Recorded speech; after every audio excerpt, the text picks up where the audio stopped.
Title of the story, Paws and Whiskers, chosen by Jacqueline Wilson, illustrated by Nick Sherritt. Once there was a kitten named Whiskers. She was small, fluffy, and had bright green eyes. Whiskers lived with a kind girl named Lily, who loved her very much.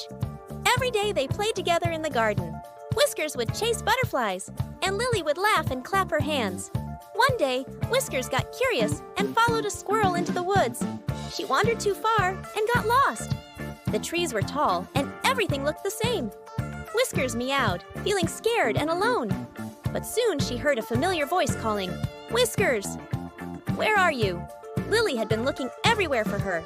When Whiskers saw Lily, she ran as fast as she could and jumped into her arms. Lily hugged her tight and said, "I'm so glad I found you." From that day on, Whiskers stayed close to Lily, knowing that no adventure was as good as being with her best friend.